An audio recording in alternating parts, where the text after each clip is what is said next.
নামটা আমার সামনে না করাই ভালো। ওর টাকা দিতে পারলি সে নেতা, টাকা না দিতে পারলি সে শ্রোতা। অতএব ওর কথা আমার সামনে সবসময় না বলাই ভালো, পরিষ্কার কথা। যার টাকা দিতে পারলি ওর কাছে সে নেতা, আর টাকা না দিতে পারলি তুমি শ্রোতা, তুমি আর দলের কেউ না। অতএব ওর কথাটা আমার সবসময় না বলাই ভালো, পরিষ্কার কথা। আরাবুল ইসলাম বলছে 10 মিনিটের মধ্যে সময় করলে পুরো ফাঁকা করে দেবে। ও নিজে বাড়িতে ফাঁকা বেরো দিফান্দা তার কম নিয়েছে 10 মিনিটের মধ্যে পরিষ্কার করবে। ও নিজেই বাড়িতে ফাঁকা বেরো, একবার সওগাত ভাই যদি আহসানের অর্ডার দেয় তা ও ওখান থেকে ও ধরে নিয়ে আসবে। এতদিন আপনি রাজনীতির বাইরে ছিলেন, তারপর আবার রাজনীতির বাইরে কোনো সময় ছিলাম না। রাজনীতির বাইরে থাকা ছেলে আমি না। সওগাত ভাইয়ের মিটিং সিটিং যখন হয়েছে তখন থেকেই আমি মাঠে ময়দানে, হয়তো আমার সেই ভেবে ডাকিনি, কিন্তু সওগাত ভাইয়ের মিটিং এর নাম শুনেছি, চলে গেছি। এখন আহসান আমার বন্ধু ছোটবেলা, সে বলেছে তুই মাঠে ময়দানে লাভ, বাদ বাকিটা আমি বুঝে নিচ্ছি, পরিষ্কার কথা। আরাবুল ইসলাম শওকত মোল্লাকে হারমাত বলে তোপ দাগছেন, কি বলবেন? আরাবুল ইসলাম সওগাত মোল্লারে যখন ওই 6 লেনে একটা মিটিং হয় তখন বলতেছে আমার বাপ, কখনো বলতেছে আমার দেবতা, কখনো বলতেছে সওগাত মোল্লা ছেলে বলে আমি ওই দিনই ওই পঞ্চায়েত মানে বেঁচে গেছি। সওগাত ভাই ছেলে বলে আমরা এ যাত্রায় বেঁচে গেছি। সওগাত ভাই ছেলে বলে এই পঞ্চায়েত ভোটে এ যাত্রায় বেঁচে গেছি। আইএসএফ যা করেছে, আমার বাড়ি ঘর ভাঙচুর করে যে অবস্থা করেছে, সওগাত ভাই ছেলে বলে মান সম্মানটা বেঁচেছে এবং মানে কেস কাবারির হাত থেকেও বেঁচে গেছি। না হলে একদিন মানে জেলে গে তো ঘানি টান যেত, আর আইএসএফ এর জ্বালায় বাড়ি থেকে পালাকে। সওগাত ভাই ছেলে বলে এখনো এই মুখটা উজ্জ্বল করে এখনো এলাকায় ঘুরে বেড়াতে বেরিয়েছে। আপনি একাধিকবার সরব হচ্ছেন যে আপনার কাছ থেকে লক্ষ লক্ষ টাকা নিয়েছে, কে নিয়েছে, কেন নিয়েছে? আমি সে কথা আগেই বলেছি, এখনো বলতেছি। যেদিনই আরাবুল সাহেব আমার বিরুদ্ধে মুখ খুলবে সেই দিনই ওর মুখোশটা আমি খুলে দেবো, পরিষ্কার কথা।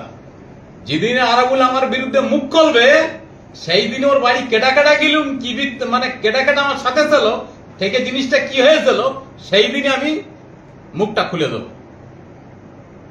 আপনি তো দীর্ঘদিনের প্রধান, একেবারে আরাবুলের খুব ঘনিষ্ঠ ছিলেন, ভাঙড়ের বিতর্কিত নেতা বলে পরিচিত, সেই জায়গায় এত কেন ক্ষোভ আপনার গলায়? দীর্ঘ 26 বছর মানে অঞ্চলের দায়িত্ব ছিল। 26 বছর, একটা তো বছর না, 26 বছর।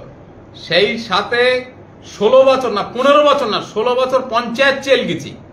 ওর এখন 2-1টা চামচা বিভিন্ন রকমের কথা বলে বেড়াচ্ছে, যারা যারা সকালবেলা সওগাত ভাইয়ের সামনে ধূপ ধরায়, শালিমার ধূপ, আমি তোমার ছাড়া কারো চিনি না, আর সন্ধ্যের পরে গিয়ে আরাবুল আর আরাবুলির ছেলের সাথে বৈঠক করে 2-1টা চামচা, তারা সওগাত ভাইয়ের সামনে গিয়ে শালিমার ধূপ ধরে গিয়ে বলতেছে আমরা সওগাত ভাইও এখনো একটু মানে মোটামুটি কিভাবে কি করতেছে কিছু নিজেও বুঝতে পারি না।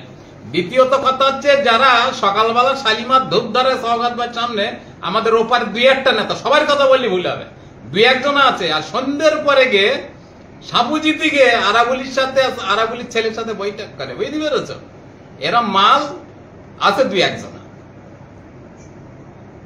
আর দ্বিতীয়ত কথা হচ্ছে, সওগাত ভাইয়ের নির্দেশে, পরিষ্কার বলে দিচ্ছি, ফের বলে দিচ্ছি, আহসানের সহযোগিতায় সওগাত ভাইয়ের নির্দেশে যেভাবে বলবে সেইভাবেই আমি মোটামুটি আছি, কোনো অসুবিধা নেই।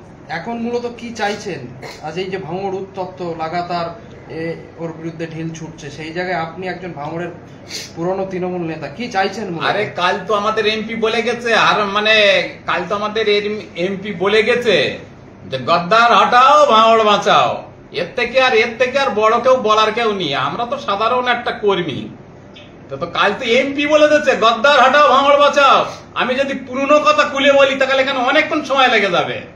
দ্বিতীয়ত কথা হচ্ছে, আজ করে যখন রেজাউল করিম বিধানসভায় ভাঙড়ে দাঁড়ায়, ওপারে সমস্ত জায়গায় আরাবুল মানে এজেন্ট ফিট করে দিয়ে পুঁথি বসকে আমার মতন ছেলেপিলের কেস খাজিয়ে হয়েছে, এবং এজেন্ট বসকে মানে রেজাউল করিমকে হারানো হয়েছে।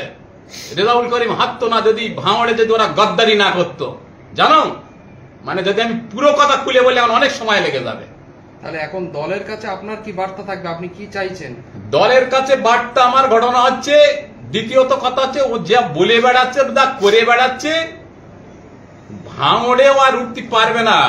ভাঙড়ে ওটা ওর শেষ সওগাত ভাই যেভাবে মানে ভাঙড়টাকে একটা পরিকাঠামো দেন, ইয়ং ছেলেপিলেরা দায়িত্ব দেন, যেভাবে ভাঙড় পরিকাঠামোতে একটা সুন্দর পরিবেশ তৈরি করেছে।